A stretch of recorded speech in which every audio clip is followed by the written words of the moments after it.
I'm Justin. I'm Tom. I am Frank. We are Plaid Lads.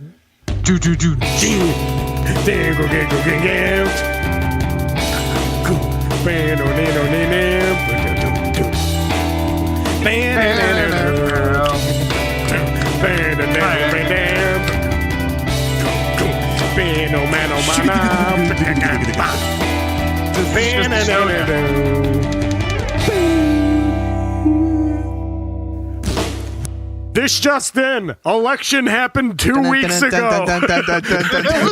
Plaid Lads, weigh in. We know that Plaid Lads, take the lead in election. Yeah, Plaid Lads, wait, what's that? The Plaid Lads have flipped Pennsylvania.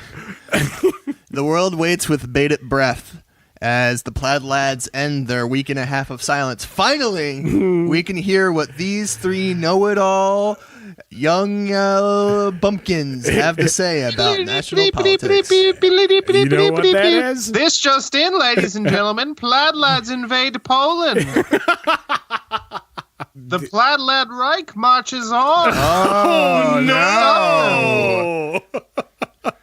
We're being so jovial and lighthearted, and it's not because we finally snapped. It's because... God, speak for yourself.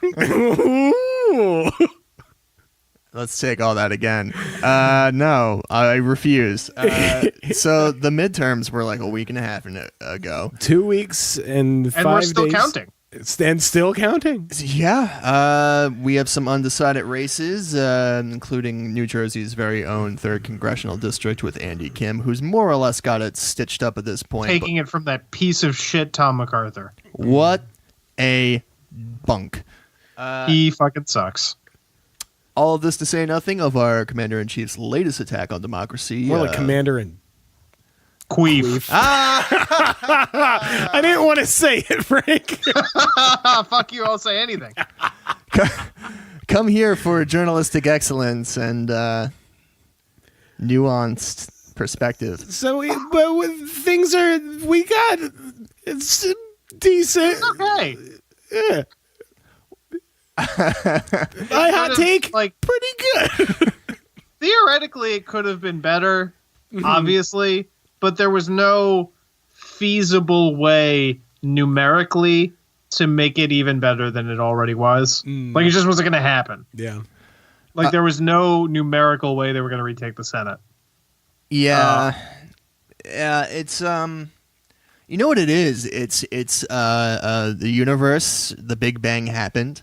And the universe has been exploding into entropy from a highly ordered state. And for a little bit there, through the chaos, we landed in a reality where only the worst case scenario could happen. And it's called Hell World. And we're living in Hell World. And just everything went the worst possible way. And then finally, because the chaos continues and entropy continues and back into the stirring chaos of existence, we're into a reality line where, like, the third worst thing that could happen happened instead. Mm-hmm. Yeah. So we're, like, very relieved. Justin's butthole is so loose now, let me tell you. Okay. Cut that out. For fuck's sake. Cut that fart out. No, he's not going to cut it We're out. better than this, fellas. We're better than this, lads. We're definitively not. We need to show the world what Plaid can be. So this is the first divided government since what? Like 2006? Oh, you're talking about the two chambers of Congress. Yeah.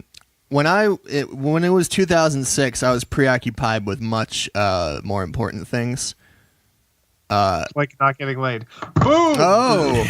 Oh, wow. Bam! I went there. Shots fired. Shots fired, ladies and gentlemen. Plaid Lads. Ba-blam. Blam. You are on fire, sir. Which is weird because I don't feel well. So I feel like I'm actually on fire. You know where else is on fire? Yeah. California. Oh, God. Speaking of shots fired. Yeah, we got to talk about it. How about that bar in also California. No. For fuck's sake. The nihilistic death march continues on. As we speak, pretty much the entire state of California is burning down. Like, it's getting close to not being an exaggeration to say so. It's a big-ass state, and it's like Northern California and Southern California. I don't think there's enough stuff in Eastern California that it burns. I think it's just all sand and Texaco stations. I mean, that can't be good for the fire. No, that makes fire worse. Fire bad. Well, they're abandoned, so they don't have any gasoline anymore. And as of today, when we are recording this, a third wildfire has broken out. Yeah. Climate change, ladies and gentlemen. Yeah. It's coming, and it's coming for places that you live faster than you think. Just because people in Bangladesh are drowning sooner than you will be doesn't mean that you're not next. So you fucking dipshit like managers of used car lots who think that, polluting the atmosphere with toxic fossil fuels is just an A-OK way to live your life because it makes you more money. Go fuck yourselves. You're going to be relocated to climate refugee camps outside Chengdu in like 10 years. So I was listening to a story, like a dispatch from builders in Florida recovering from the wakes of the massive, more frequent hurricanes there.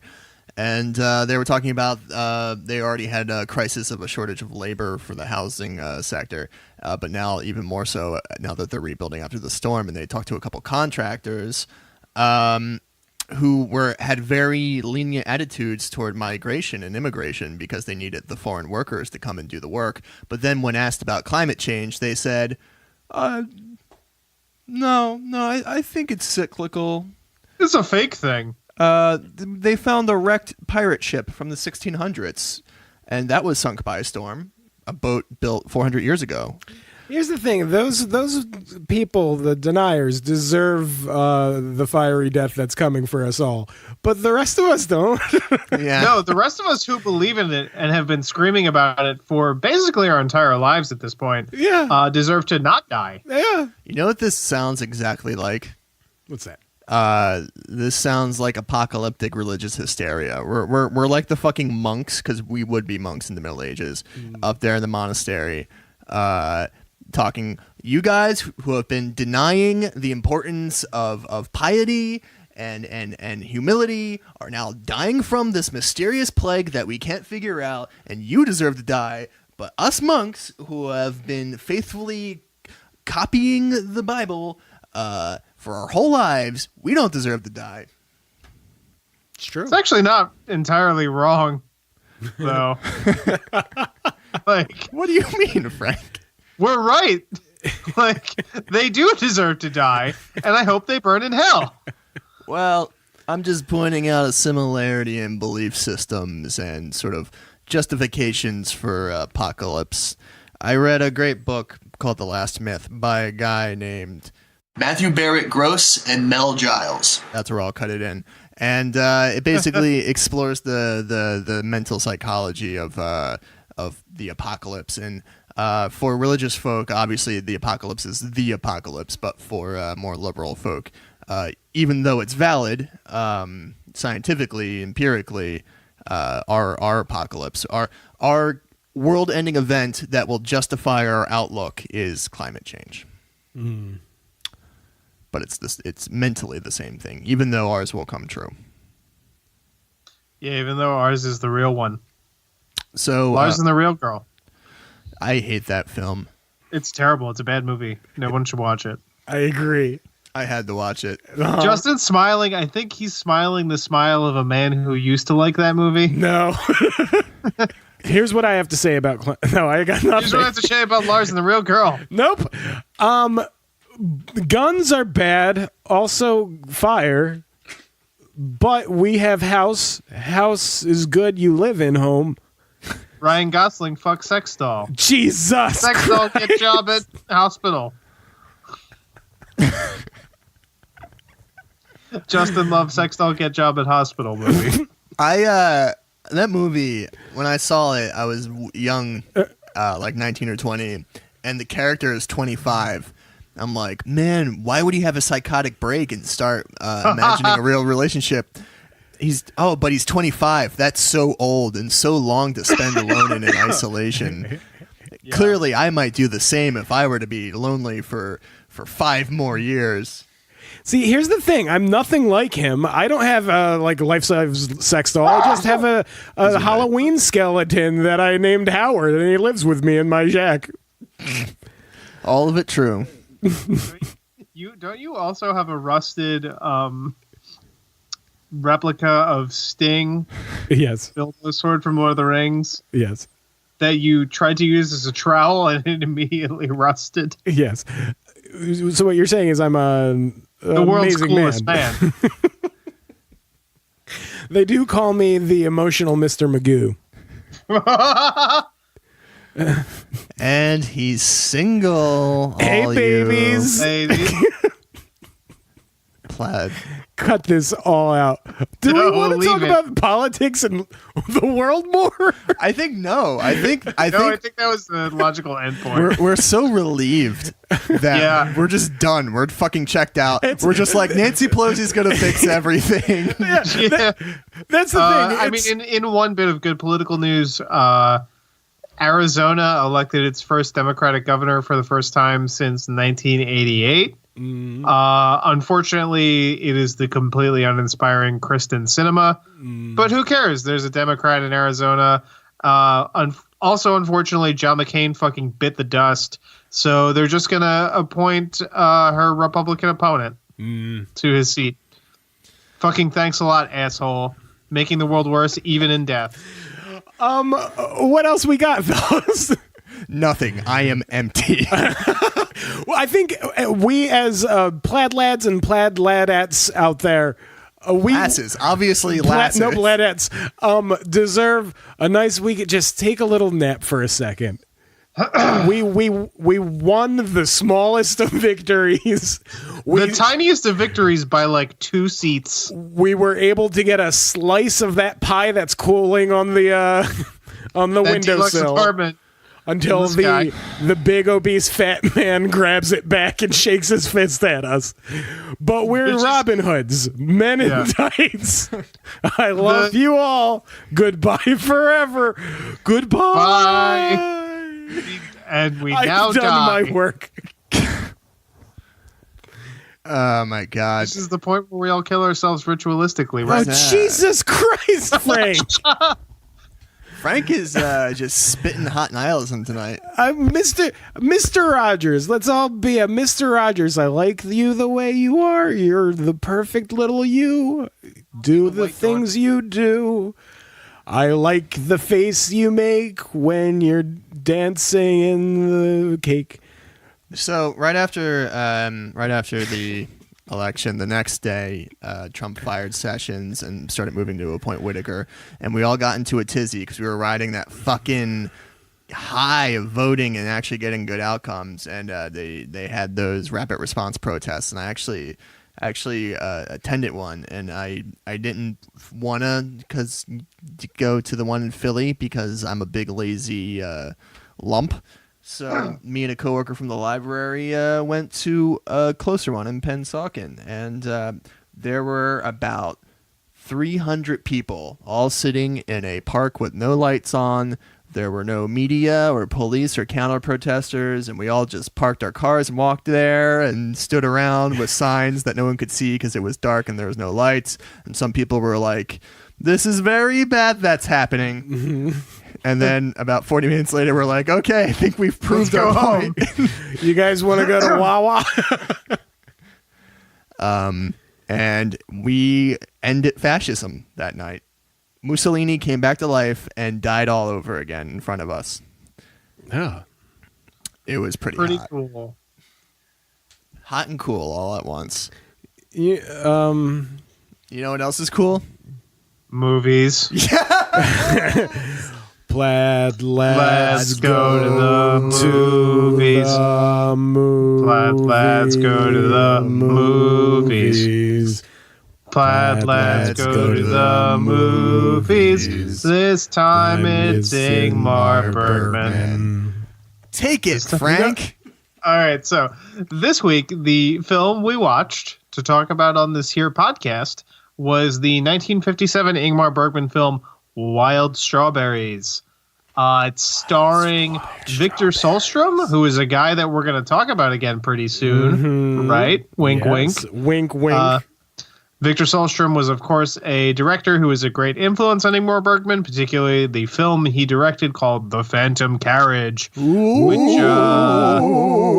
eagle-eared Plaid Lad listeners, keep your ears open around New Year-ish, whenever we release that. That's going to be a thing. Anyway. Did somebody say something about big ears? Fuck. Why would his voice be different? I don't know. Would he talk much more quietly? Anyway, bye. Anyway, Victor Solstrom plays a professor named Isak Borg, and he's got a problem. His problem is he's an old-ass man, and he's a real fucking asshole. Open the door. We'll get to it. Open the door. I didn't find him to be that much of an asshole. He's actually not. He's not that much of an asshole, but they code him to be. Yeah. They code him as not likable. He's closed off and cold. Guys, he doesn't want anything from anybody, but he's not giving anything to anybody. No. Fellas. He kind of ossifies into his old age. Yes. Very ossified. Are we just talking about it now? Yeah. All right, cool.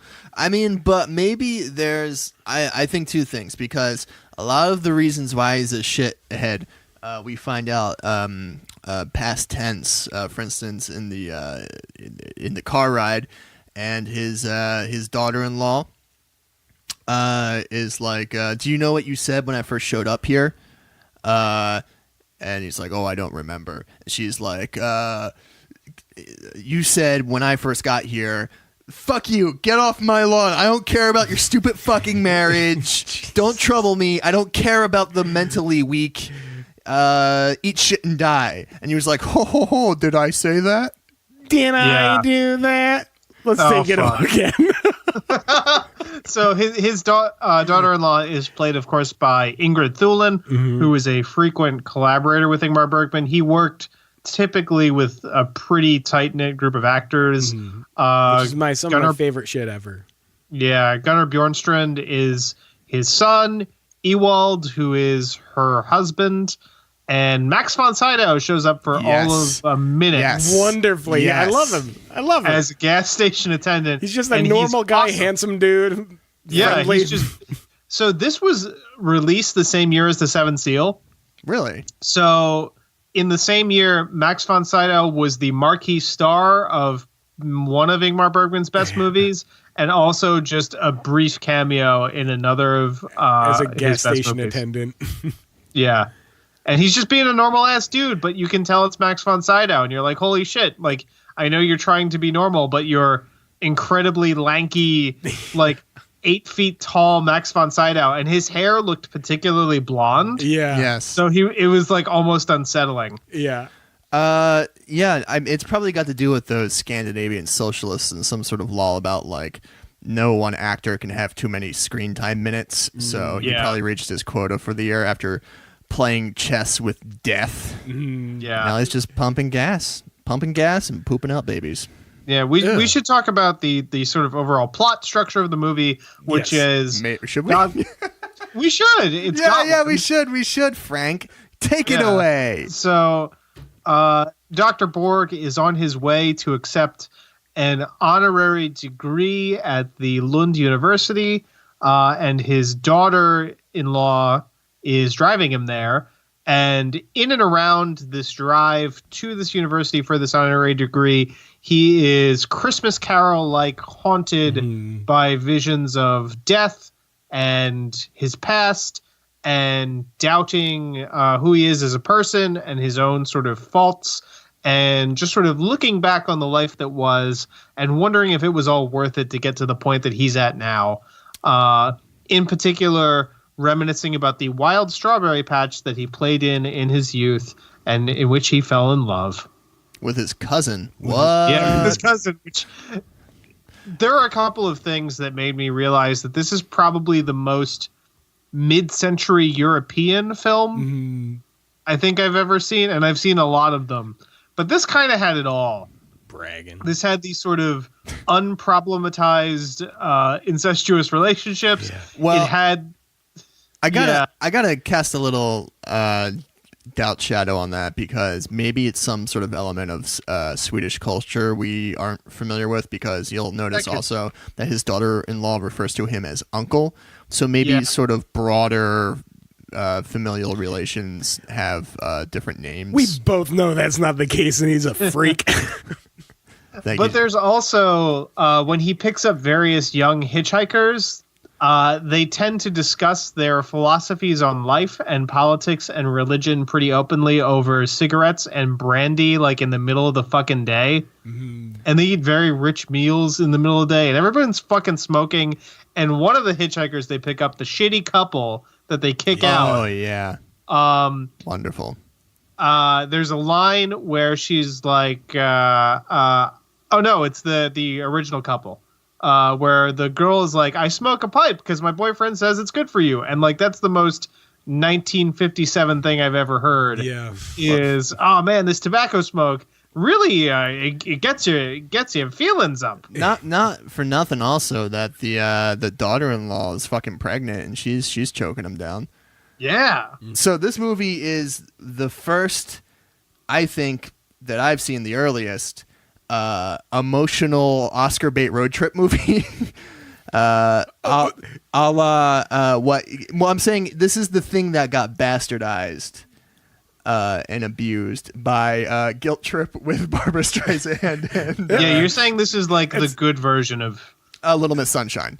Yeah. Yeah, it is. Or whatever that shitty movie was that was starring Billy Crystal. Sex Drive? From like, no. Also from like that. 4 or 5 years ago.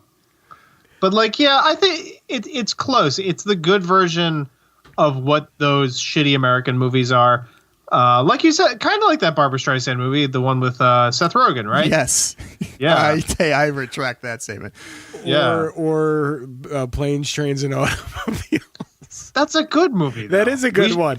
But there's a direct link between that and Wild Strawberries. Yeah. Can we just do that movie next week? No. Yes. Okay. So they pick up these hitchhikers. Now, the one who is the girl is also Sarah. In his stroking out for a minute when they go back to the old summer home. And he hallucinates that he's back in his youth. Again, a very Christmas Carol-y technique. Totally. Yeah. And then the same girl appears in modern garb and modern precociousness to be his, I'm going to use precocious again, hitchhiker friend, along with her 2 male suitor / chaperones, allegorical cogs in the wheel themselves. You've got a future minister, and you've got what is he going to be, like an engineer or something? Yeah. The science man, and then the God man, and they literally argue. And one of the most hilarious shots in the movie when they're slapboxing on the hill. Yeah. And then they get back in the car and fold their arms in a huff. And my favorite line in the whole movie, well, does God exist? Yes. Yeah. They literally talk about it over lunch and get mad about it in a way that, again, just made me feel like, oh, you could really only make this kind of movie convincingly in the middle of the 20th century. Yeah. When people kind of still cared about talking about things like that. And maybe it could also be a little bit of a line about youth in that age group. I remember myself and then later my friends being really just gross with these discussions about like, oh, can God make a rock so heavy? Oh, that you mean now? No. I've known God is dead for 10 years now. I proved it in a mathematical proof. I'll send it to you. I want to say this. Shut up, everybody. It's time for Justin to talk about filmmaking techniques and not know the language of it. This movie is set a good portion of it in the car. And there are a lot, as we said, there are a lot of movies that have done this. I have never seen a movie before or after, since this movie, that used like sweeping crane not crane shots. Here's where it comes in. Frank, what am I looking for? A dolly. Dolly shots. Dolly shots. May I introduce you to a little director named Francois Truffaut? Okay. Is he here? Yes. Bonsoir, Justin. Dead man. What are your actual thoughts on the film, Justin? I think it's a wonderful, beautiful movie. Did it make you cry? It did make me cry on a few occasions. I think it's a beautiful movie with incredible performances. And I think it's one of the best, most subtle movies of character growth. In terms of, we see the internal life of this man throughout the film, through dream sequences and remembrances. And we kind of know what's going on in his mind. But the thing that is so goddamn beautiful is the external change that comes over him. It's very, very subtle because, as we said, he's coded as being like a dick and a cold man. But in that, he's not a monster. He's never a monster. He's just kind of standoffish and aloof. And he's just not nice. Yeah. And the external growth throughout the film is so subtle to be just by the end. The thing that made me cry so much is when he's finally in bed and his daughter-in-law comes in and like he says, "Thank you for coming with me." And he says, "I like you." And she says, "I like you." And it's not this grand thing of like, I'm broken open and it's a beautiful and I want you to know that I truly appreciate and love you. It's something better than that, which is he can't allow himself to liking somebody is so much harder than loving them, you know, because it's like a choice. He's making a choice to be a person. It's beautiful. I really appreciate it, the way this film ended. In that, he didn't die. He didn't die, which I fucking love. Yeah, and he didn't go on, but he doesn't. He's not fixed. No, not like Scrooge. Yeah, exactly. From Scrooged. Yeah. He, but you see him. We don't see on camera him forgive his son's debts. By the way, big thing in this is that the son owes the father a lot of money, I guess paying for him to go to medical school. His son's also a doctor. And it's sort of this stress, and his son is so duty-bound that he won't protest, and he pays it back, and it makes their life hell, and they're holding off on having children. We'll get to it. And the father decides to forgive the debt, and he's about to broach the topic, but the son is in such a hurry, and he's so tired of hearing about it that he doesn't even hear him out. We can assume probably that he's gonna like talk to him tomorrow or call him, or and it's gonna happen, but we don't need to see this happen. We don't need to see the big catharsis. We just know, and then he just contently, knowing that he'll get to it, drifts off to sleep and has a dream of his mother and father in a beautiful, idyllic Swedish summer vacation situation, and it's wonderful. Yeah, like nearing the end of the film, his central struggle kind of changes between his facing his own mortality and realizing what a asshole he's been, to realizing, oh fuck, I ruined my child. And I mean, I'm going to die soon, whatever, but I created this within my son. And that's what I found it slightly frustrating in a good way that his son wouldn't let him have that moment of like, listen to me, and squeezing his face and shaking it like a bowl full of jelly. Don't be me. The thing this movie reminded me of more than anything is the novel Babbitt by Sinclair Lewis, which is also very similarly, it's a middle class, guy, just normal patriarchal bullshit. Kind of coming to terms with, this is a shit existence living in this, and I want my son to break out of it. And it's similar to this. Great movie. Yeah. Who related to Isaac? Oh God, more than anything. Yeah, kind of. It's because a lot of his arc is about his own accomplishments feeling hollow, and feeling like they weren't worth it.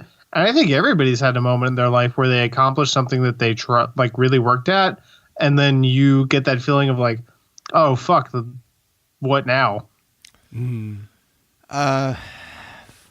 this is like a Warshot test of all our insecurities. For me, it was in the flashback. Not even a flashback, more of like a clairvoyant thing. And he sees his childhood boo talking to her sister, and the boo admits that though she's with Isaac, that she's actually in love with Isaac's brother. And she talks about how Isaac, he's so good and high-minded, and he talks about such high-minded things. It makes me feel worthless. And yet he seems like such a child. I seem so much older than him in so many ways. Yeah, and his fucking asshole brother Siegfried. Yeah. What a douche. Oh, and can we briefly get to the scene? I'm confused. It was in one of the dreams he had, and it was the classic examination nightmare. Yeah. And then the examiner brings him to look upon a scene involving his wife, his long deceased wife. Oh yeah, what was that rules. Scene? That's perfect, because we were talking about, that's the one that it hit me personally, was he sees his wife. What was that? Was that rape? Was that, I don't know. She starts fucking cackling. Yeah. Yeah. Or was this just like a freaky dream thing as well? I don't think so. I think it was a memory, because he like says, I was here, and he witnessed it happening. And then afterwards, she says, if I go to him, and tell him what happened, he'll tell me like, if, it's okay. And if I say I'm sorry to him, he'll say there's nothing to be sorry for. And she's talking about how like that sickens her, that he's just such a cold person, and that's the thing I fear about myself. Oh, you cuddly little teddy bear. No, I want to be warmer. I want to be warmer. I want to love you real good. So, like the Ghostbusters crossing the streams to blow up Zool. We have crossed our insecurities to describe Isaac. We have made a Voltron from our own deepest fears and what we hate about ourselves. And his name is a long dead Swedish man. There's a quote when when the daughter-in-law is telling Isaac about when she told her husband she was pregnant. And what is his quote? Because I think that was a very in terms of, I don't want to bring life into this world. I don't want to bring life into this world. I only want one thing, and that is to be stone dead. Yes. that should be our tagline. Yeah. That's kind of like the Plaid Lad tattoo. We should figure out the Japanese characters for that and get that on our lower backs. Fuck this movie. Hour of the Wolf is better. We'll get to it. We'll get to it. That's the Plaid Lads tagline. Figure that out in kanji. I love you, Jesus Christ. My favorite thing, I watched a little documentary by Pitchfork about this record, and my favorite thing I saw was down in the comments, was one of the top comments went, yes, the semen record. He does talk about semen a lot. Semen and fetuses and ovaries. Yeah, labia. I think he says 20 times. Are we rolling on this? What's this album? This album is In an Aeroplane, spelled all European-like, Over the Sea by Neutral Milk Hotel, the album from 1990 and 7 years in the 80. It is by Neutral Milk Hotel, which is fronted by a weirdo named Jeff Magnum in the XL Bunch. It's full of friends and acquaintances playing instruments, mediocre. It was released released on Merge. This is gonna be fun. Released on Merge Records. Oh, God. But part of the semi-fictitious, semi-not fictitious collective Elephant Six with the likes of Montreal. They're a real Apples thing. and They just Stereo, don't Elf do a Power. lot. Yeah. But in terms of actual like distribution and representation, it was they Merge don't actually Records, do anything. who put it out.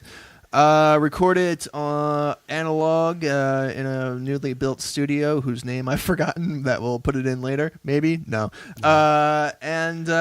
It's got a bunch of songs about Anne Franks and dreams he had and lots of distorted guitar. Take it away, fellas. Well, okay.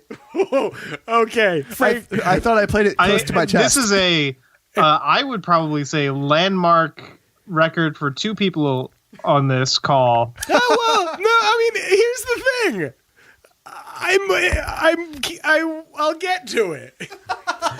So this is a landmark record for one person on this call, and it's me. I mean, more like a land shark record for me.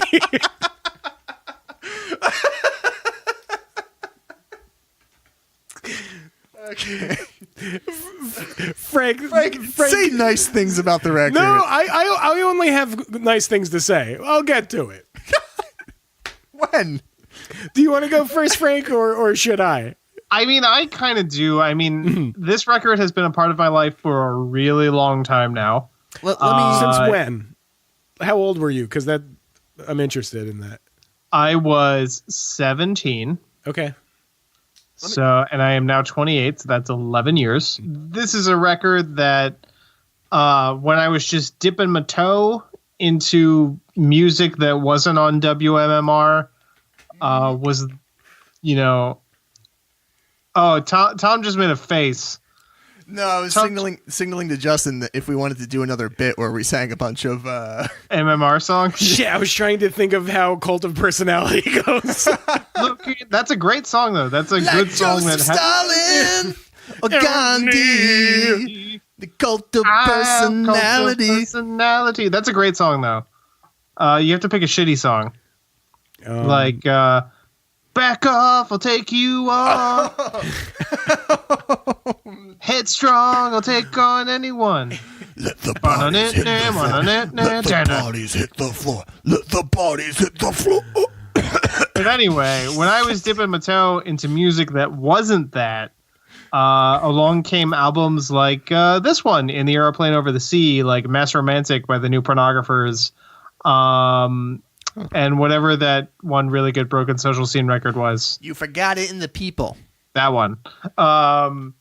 And I was like, oh man, there's real music out there that can make you feel things with your heart and make you think about life and art differently than you'd ever thought about it before, that can expose you to a range of thoughts and feelings that you've never had before, where music can't just be like an outlet for like rage and adolescent sadness. Suddenly it's all about like identifying with a long dead Jewish girl who was a victim of a horrible tragedy, or being this sort of fetus homunculus being grown in a jar with two heads. And maybe you feel like that two-headed boy sometimes. I know I do. Justin, take it away. Okay, so I came to this album late. I had known about it for a good long while. However, most of my experience with it was, how do I put this? Pseudo fake feminist men using the album to impress women. Yeah, I don't want to name drop. Most things. What? But that's most things. We had particular experience with this. Very. A specific. I want to name drop somebody, but I can't. A few very specific people, and it put a bad taste in my mouth, including a certain nouveau emo revivalist in a certain let's call it a patriarchal band, quite literally. Who was dating a 15-year-old at the time.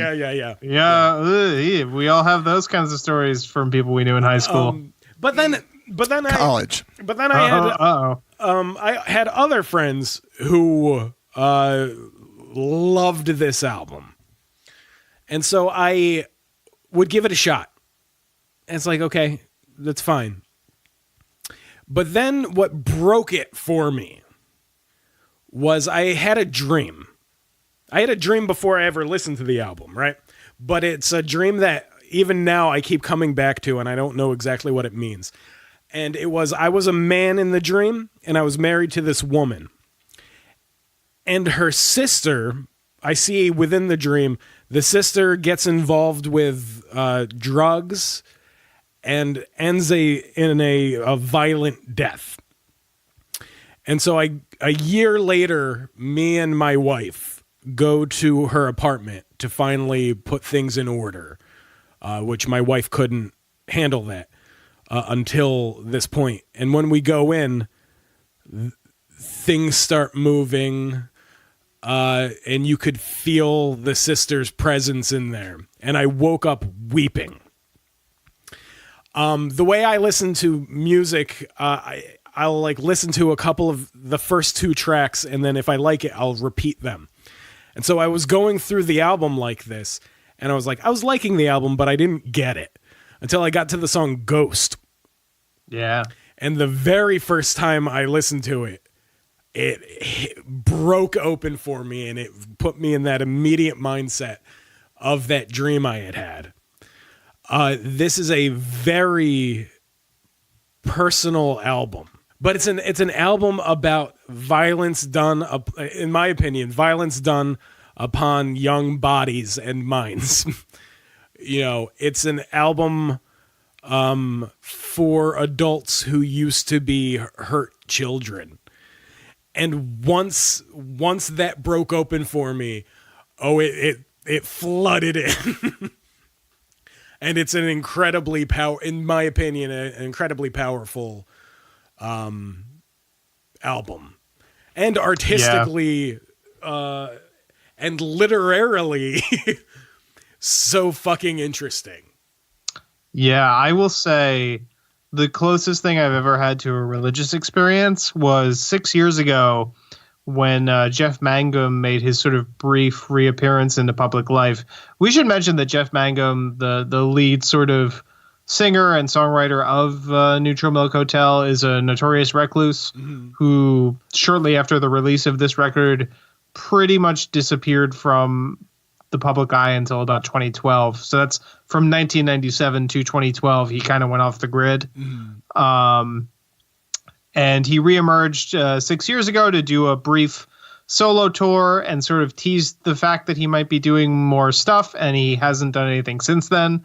But he did a show with a bunch of people from the Elephant Six Collective as sort of Neutral Milk Hotel light, kind of.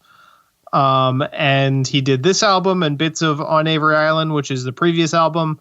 And closest thing I've ever had to a religious experience was the sort of 3-song continuous play of Medley. In the Aeroplane Over the Sea, into Two-Headed Boy, into The Fool live. And there were people actually like shaking and weeping in the audience. It was amazing. So here's the thing. I couldn't make it through this album in straight runs. It's so intense. Yes. And it's heavy. Well, intense. It's like smelling salts. And I couldn't deal.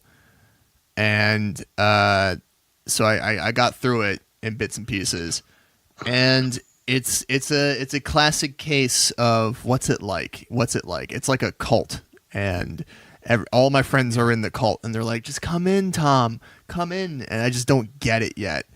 It's like one of those the post series Futurama extended movies. I'm very resistant. I'm Leela. I don't want to. 2 of those are good. Yeah, this one was good. With the I don't want to join Evo, so leave me alone. Fry. That was a good one. And it's just too much, and there's a non-simpatico thing with it. And honestly, I chalk it up to, and I think me and you, Justin, have talked about this in the past before we even dreamt of podcasts. Before this was a glint in our eyes. Before Frank was born. Before it was a glint in the cum of my dad. Jesus Christ. Semen.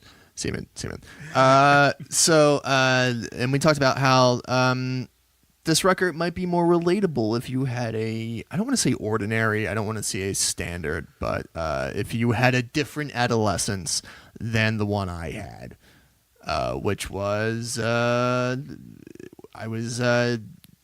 was alienated, which is not uncommon, but alienated in version B as opposed to version A. So a different kind of alienation, and it was very chaste, and it was very socially uneventful. So I don't really connect with sort of the adolescent themes of the record. Lines like laying down, seeing what our bodies are for, and sort of like that sort of like youthful, pretty sexual exploration aspect of it. Can't relate. Error 404, nostalgia not found. And Justin, you don't polish the notion. Well, I think I used to be like you, Tom, until I took these pills. No, I used to be like you, and here's the thing. If you try as hard as you can, I don't think you would like this album, and I think that's fine. I think it's like innate. Like I feel like it's an innate. I think it's just like a personality thing. It might be. I mean, here's the thing. Well, I'll say this real quick. Here's the thing. Fuck every bit of music that was influenced by this album. Oh God. That's another thing. I'm hearing the wellspring of everyone I'm up against as a musician out there in the world now. Let me rephrase that. Not fuck every bit of music that was influenced by this. Fuck every musician who's trying to be this unadulterated. Yes. I get that. Yeah, which is a lot. You know what just made me laugh really hard, fellas? And feel free to cut this. But when Justin said I was once like you, I immediately had the thought of like the government money. I missed it. I am wearing Riddler. a Riddler suit. Yeah, exactly. And I was like, what's that guy's name? And if you just Google the words government money Riddler, his name comes up. And it's Matthew Lesko. But that said, there's a lot to talk about. There's the emotional content and the lyrical content, but there's more going on besides that. It's got really so it had a lot of distorted in unpleasant ways, like not just like rock and roll Jimmy Page distortion, like something was turned up too much and it clipped. Acoustic guitar, which is kind of interesting, and bass and synth, and it was recorded in a really idiosyncratic way. I highly recommend the 33 1/3 book for this album. Is it one of the bullshit ones where they try to do like a story out of it? No. It is the best kind, which is like just the facts, ma'am. Yeah. Do you guys have more stuff to say about this record? I mean, I do, but I can't remember. I love it, and it's very good, and you should listen to it sometimes, folks. And I would say that music, there is magic to music. And I believe that the magic is something that you yourself have to believe in. You are the catalyst for it. And Jesus. And I believe don't strain yourself to try to like this album or to try to get it. You know no, what I mean? it's kind of a if you don't, then you don't. Yeah, which is fine because it is a heavy album. It is an elliptical album. It is yeah. Don't worry, little babies who don't get it. Come over to my place. We'll drink some and listen to Lou Reed. It'll be fun. So fuck this album. He has no other record, so we can't say anything's better. No, he's better. got the one, but I've never heard it before. Oh, the first one. It's fine. It's just not as good. Fuck this album. Her Majesty the Decemberist is better. Yeah, because the guy it's not. It's garbage. It's not, but it's not better. The Decemberist guy sings just like this guy. Yeah. Plaid lads love Frasier. It's a favorite show. I love you, Thomas. Wait, is this? What is that? I suddenly see more. Yeah. This week on Frasier, Dr. Frasier Crane is in a conundrum. Should he fuck his patient's girlfriend or not? The answer on this week's Frasier, Season 1, Episode 7. Call me irresponsible? You're irresponsible. So, this episode, I've seen it so many times over the years, and it's an early one. It's great. And so Frasier has a call-in guest who's a real bastard, the kind of imaginary sleazy bad boyfriend from the 90s, where he's dating this girl and he doesn't want to cut her loose because he wants to keep his options open. And Frasier says, "You let that girl out into the world."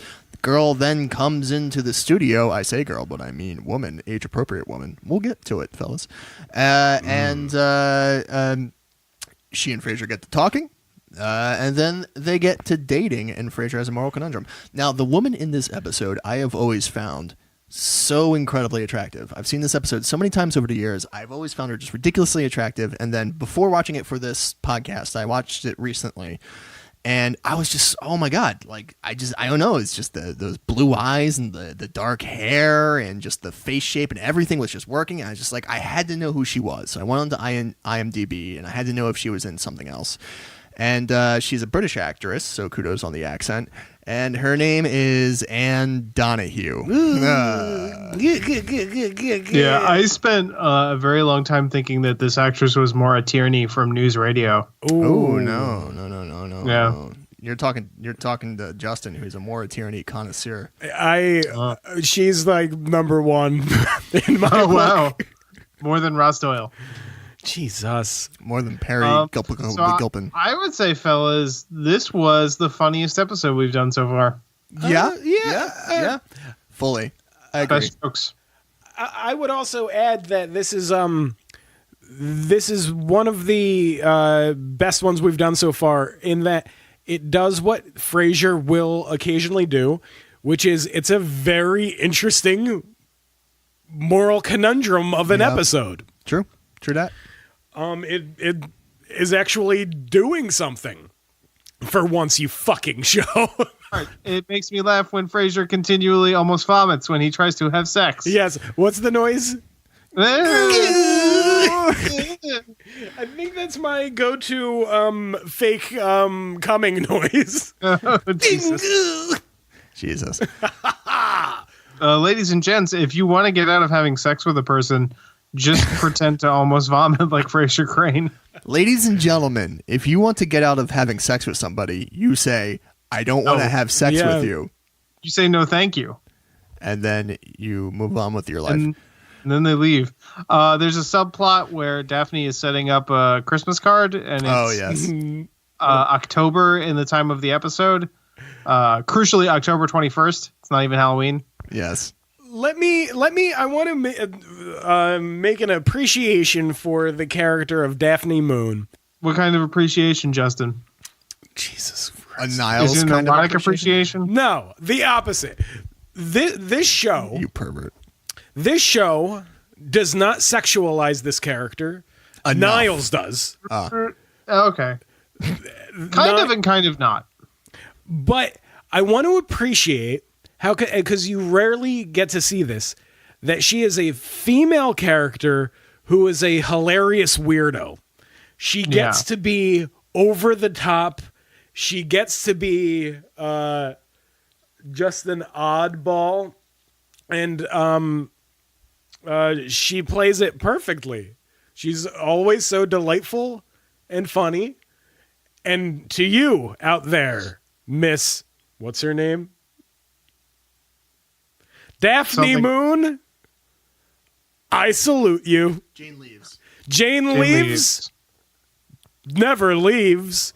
You're too delightful a person to ever die. Don't put that on her. Really good. It had one of my favorite sequences where they're setting up for the photo and Frasier's taking a nap and he comes out and they've got the Christmas decorations up and he goes, how long was I asleep? How long was I asleep for? And then he's being a spoil sport with the Christmas photo and somebody says, do you know what day it is? And he goes, it's October 21st. Great sequence. Yeah, a great joke. Great show. Great joke. Great ape. Great ape. Arigato. Next week on Plaid Lads, we're gonna talk about. We're having a cornucopia Thanksgiving feast, and you all out there in Radioland are invited. You bring the turkey and the corn, and then the pumpkin pie. And the pumpkin pie. I'm not providing anything except for a warm home and a kind voice to speak into your ear. Is this the big ear guy again? Yes. Also, we're not talking about politics next week, ladies and gents. No politics. No politics. Get out of here, politics. You're not wanted in my home. We are going to be watching and discussing the 1936 Japanese film, Mr. Thank You. Arigato-san. We shall also discuss the music record. I know she's a dragon. Oh, the band. Yes, music from Big Pink by the band, which is great. So we're just going to bask in its glory. Yeah, we're just going to... Spoiler alert, folks. We like it. The three of us here are guys with beards who wear flannel. We like the band. It's a album by the band. You can guess how that's going to play out. Yeah. And then finally, we're going to talk about a Frasier episode by the name of Justin. Help me out here. Justin, I'm not helping you, you son of a bitch. I think it's called Beloved Infidel. It's called Beloved Infidel. Beloved Infidel. Ding, ding, ding. You got it, Frank. How did I do it? I no-scoped it. I didn't even look at my phone. You can find the Plaid Lads on your iOS and Android devices, wherever you get your podcasts. You can find us on Instagram and Twitter, where Frank our Twitter czar is starting all sorts of shit. Oh yeah, Plaid Lads at Plaid Lads Pod. Also at Frank McDevitt. Follow me and at me, people. Ooh. My screen name is currently Pumpkin Pie Podcast Boyfriend. Wonderful. I've got a band. It's called Elbow Ache. You can find it at elbowache.bandcamp.com. Justin has a brand new Instagram. Yes, it's for all of you ladies and lads out there on the Instagram world stage. It's called Some Things That Made Me Cry. I'm going to share things that make me cry. Come on in. It's going to be fun and wet. That unironically sounds just up my alley, so I'm going to follow that. And also follow welcome_to_Wonderfalls. And also listen to Wonderfalls' new album, Mayday. Mayday. On Bandcamp for free, or you can pay for it if you like, right, Justin? Correct, Frank. Give Justin money, please. Give me your money. To close out this week, we're all going to talk like this for a while. Okay. Thank you, 20 Justin. minutes. I would like to talk like this for a while. This is a wonderful thing that we're doing, Frank. Are the Plaid Lads. Son of a bitch. And on that note, we are the Plaid Lads, my friend, and we'll keep on plaiding till the end. We are the Plaid Lads. We are the Plaid